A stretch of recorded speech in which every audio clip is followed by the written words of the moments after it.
భారతదేశం అంటేనే ఎక్కువగా పండుగలు జరుపుకునే దేశం.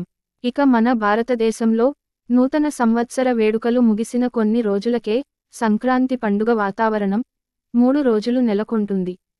ఈ పండుగ హిందువులకు ఎంతో ప్రముఖమైనది.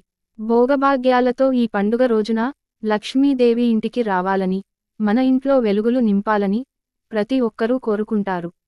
సంక్రాంతి పండుగ సందర్భంగా అనేక సాంప్రదాయాలు, చేయవలసిన పరిహారాలు చాలా ఉన్నాయి. వీటిని చేయడం ద్వారా మీరు జీవితంలో ఎదుర్కొనే కష్టాల నుంచి బయటపడే అవకాశం లభిస్తుంది.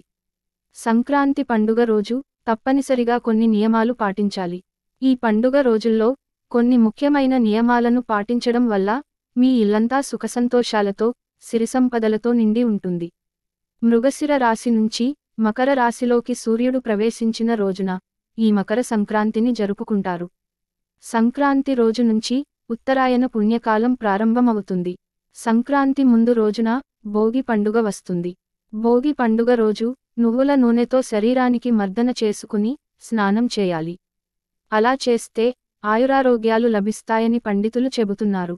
ఈ 3 రోజుల పండుగ సందర్భంగా ఏదైనా ఒక రోజు ఆవుకు అరటి పళ్ళు లేదా పాలకూర తినిపించాలని పండితులు చెబుతున్నారు.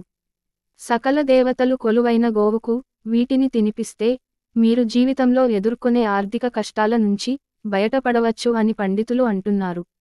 సంక్రాంతి వేళ మీ ఇంటి ముంగిళ్లలో రథం ఉన్నటువంటి ముగ్గు వేసుకున్నట్లయితే శ్రీమహావిష్ణువు మీ ఇంటికి తరలి వస్తాడని, సూర్యభగవానుడి ఆశీస్సులు లభిస్తాయని పండితులు సూచిస్తున్నారు.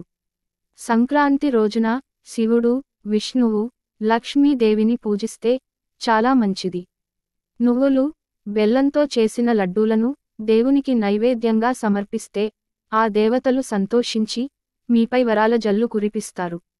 మీకు వీలైతే ఈ పండుగ రోజున మీ ఇంటికి కొత్త చీపురును తెచ్చుకోండి. చీపురుని లక్ష్మీదేవి స్వరూపంగా ఆరాధిస్తారు. కాబట్టి ఈ పండుగ రోజుల్లో కొత్త చీపురును ఇంటికి తెచ్చుకుంటే లక్ష్మీదేవి మీ ఇంట్లో కొలువై ఉంటుంది. సంక్రాంతి నాడు నీటిలో నువ్వులను వేసి తలస్నానం చేస్తే దీర్ఘకాలిక వ్యాధులు అన్నీ తగ్గిపోతాయి.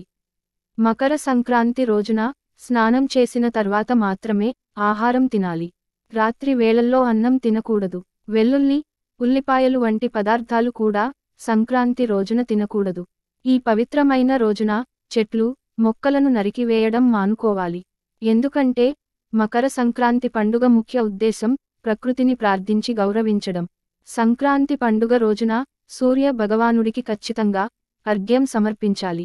సంక్రాంతి రోజున మాంసాహారం, మద్యం, పొగాకు వంటి మత్తు పదార్థాలకు దూరంగా ఉండాలి.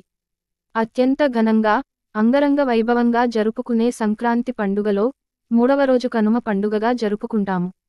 దీనిని పశువుల పండుగగా చెప్పుకుంటాము. కనుమ రోజు ఆరెంజ్ కలర్ దుస్తులను ధరిస్తే మంచిది. ఈ రంగు దుస్తులను ధరిస్తే సుఖశాంతులు, అష్టైశ్వర్యాలు ప్రాప్తిస్తాయని జ్యోతిష్య శాస్త్రం చెబుతోంది. ఈ రోజును పితృదేవతలకు అంకితం చేయబడింది. ఈ రోజున పితృదేవతలను స్మరించుకుని కుటుంబ సభ్యులందరూ కలిసి భోజనం చేయాలి. కనుమనాడు ఖచ్చితంగా గారెలు, మాంసాహారాలతో పెద్దలకు నైవేద్యం పెట్టాలి. కనుమనాడు ప్రయాణాలు, శుభకార్యాలు చేయడం నిషేధం. ఈ రోజున కాలం చేసిన పెద్దలకు ఆత్మశాంతి కలగాలంటే కుటుంబ సభ్యులందరూ ఒకే చోట కలిసిమెలిసి ఉండాలని చెబుతారు. అలా ఉంటేనే పెద్దల ఆత్మ శాంతిస్తుంది.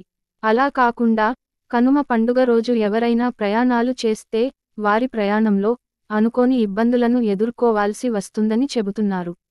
కనుమ రోజు కాకి కూడా కదలదని పెద్దలు నేటికి ఓ సామెత చెబుతూ ఉంటారు. అత్యవసరం అయితే తప్ప ఎట్టి పరిస్థితిలోనూ కనుమ రోజు ప్రయాణాలు చేయడం మంచిది కాదు. ఈ కనుమ రోజున మినుములతో చేసినటువంటి వడలు తిన్నట్లయితే చాలా ఆరోగ్యకరం.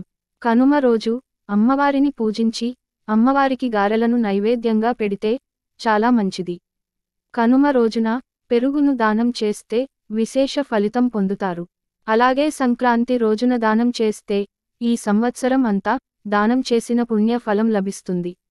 ఈ పండుగ రోజుల్లో ఎవరైనా మీ ఇంటికి వచ్చి దానం చేయమని అడిగితే వారిని ఖాళీ చేతులతో వెళ్ళనివ్వవద్దు. వారికి ఏదో ఒకటి దానం చేయండి. అలాగే ఇతరులతో చెడుగా ప్రవర్తించడం అనుచితంగా ప్రవర్తించడం మానుకోవాలి.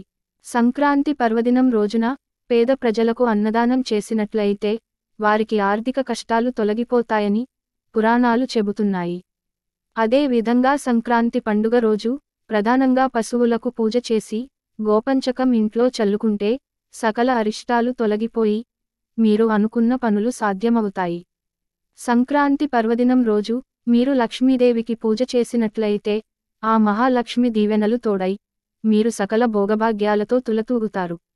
కొన్ని ప్రాంతాలలో కనుమ పండుగ రోజున పెద్ద ఎత్తున ఎద్దుల బండి పోటీలు, కోడిపందాలు నిర్వహిస్తుంటారు. వీటిని చూడడానికి పెద్ద ఎత్తున ప్రజలు తరలి రావడం విశేషం. ఈ కనుమ పండుగ వాతావరణం అంతా పల్లెటూరిలో అందంగా కనిపిస్తుంది. ఆవు నెయ్యి చాలా పవిత్రమైనది కనుక ఈ పండుగ రోజున దీపారాధనకు ఆవు నెయ్యిని ఉపయోగించడం చాలా మంచిది. అలాగే దీపారాధనకు నువ్వుల నూనెను ఉపయోగించిన అద్భుత ఫలితాలను పొందవచ్చు. ఆవు నెయ్యి, నువ్వుల నూనెలతో దీపారాధన చేస్తే సకల సంపదలు, అష్టైశ్వర్యాలు సిద్ధిస్తాయని శాస్త్రం చెబుతోంది. ఈ వీడియో మీకు నచ్చితే లైక్ చేసి సబ్స్క్రైబ్ చేయండి. సంక్రాంతి రోజున ఉదయాన్నే ఓం సూర్యాయ నమః అనే మంత్రాన్ని 21 సార్లు మనసులో జపిస్తే ఈ సంవత్సరం అంతా మీకు అదృష్టం కలిసి వస్తుంది. భగవంతుడికి సమర్పించే నైవేద్యం సాత్వికంగా ఉండాలి. అందులో ఉపయోగించే ఆహారాలు అన్నీ స్వచ్ఛంగా శాకాహారం మాత్రమే ఉండాలి. అలాగే దేవుళ్లకు నైవేద్యాలు చేసేటప్పుడు అందులో ఉల్లిపాయ, వెల్లుల్లి, అల్లం లేకుండా తయారు చేయాలి.